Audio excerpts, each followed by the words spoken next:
వెలగపూడి వృద్ధురాలి హత్య కేసులో వైసీపీ మాజీ ఎంపీ నందిగం సురేష్కు మంగళగిరి కోర్టు 14 రోజుల పాటు రిమాండ్ విధించింది. తెలుగుదేశం పార్టీ కార్యాలయంపై దాడి కేసులో సెప్టెంబర్ 5న ఆయన్ను పోలీసులు అరెస్ట్ చేశారు. ప్రస్తుతం సురేష్ గుంటూరు జిల్లా జైల్లో రిమాండ్ ఖైదీగా ఉన్నారు. అయితే 2020లో తుళ్లూరు మండలం వెలగపూడిలో వృద్ధురాలి హత్య జరిగింది. ఈ హత్య కేసులో తుళ్లూరు పోలీసులు గత నెలలో పీటీ వారెంట్ జారీ చేశారు. ఈ వారెంట్ను మంగళగిరి కోర్టు అనుమతించింది. దీంతో నందిగం సురేష్ను సోమవారం కోర్టులో ప్రవేశపెట్టారు. ఇరు వర్గాల వాదనలు విన్న ధర్మాసనం సురేష్కు 14 రోజుల రిమాండ్ విధించింది.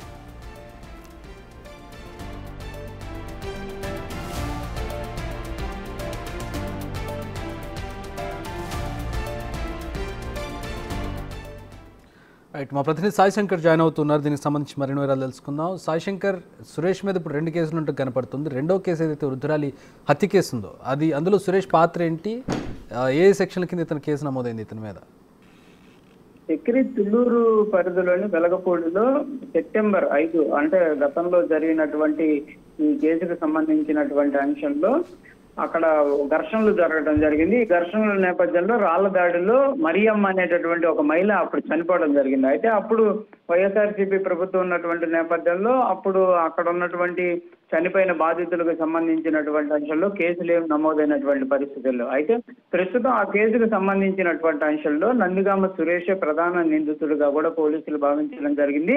ప్రస్తుతం టీడీపీ కేంద్ర కార్యాలయానికి సంబంధించినటువంటి అంశంలో రిమాండ్ లో ఉన్నటువంటి నేపథ్యంలో ఆయన అరెస్ట్ చేస్తామంటూ కూడా మంగళగిరి కోర్టులో పోలీసులు తుళ్లూరు పోలీసులు పీటీ వారెంట్ ని వేయడం జరిగింది. పీటీ వారెంట్ ను కూడా కోర్టు అయితే యాక్సెప్ట్ చేయడం జరిగింది. ఈ రోజు పీటీ వారెంట్ కి సంబంధించినటువంటి అంశం పైన విచారణ చేపట్టడం జరిగింది. ఈ సందర్భంగా కూడా ఆయనకి 14 రోజులు రిమాండ్ ను విధించడం జరిగింది. ప్రస్తుతానికైతే టీడీపీ కేంద్ర కార్యాలయానికి సంబంధించినటువంటి కేసులో బెయిల్ రావడం జరిగింది.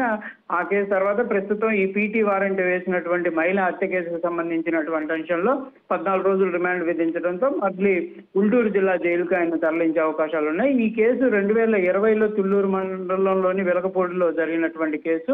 అప్పుడు నుంచి కూడా ఆ కేసుకు సంబంధించినటువంటి కొంతమందిని మాత్రమే అరెస్ట్ చేయడం జరిగింది. కాకపోతే నందిగాం సురేష్ ప్రధాన నిందితుడిగా ఉన్నాడు. ఆ కేసు అక్కడ దాడి జరగడానికి కానీ ఆ రోజు ఆమె చనిపోవడానికి కానీ మొత్తం కారణం కూడా నందిగాం సురేష్ అనేది పోలీసులు చెప్తున్నారు. ఇదే అంశాన్ని కూడా కోర్టు దృష్టికి తీసుకెళ్లడంతో కోర్టు ఈ పీటీ వారెంట్ యాక్సెప్ట్ చేయడం, విచారణ చేపట్టడం, మొత్తానికైతే ఆయనకి రిమాండ్ అయితే విధించడం జరిగింది. Chakri. All right, thanks for the update Sai Shankar.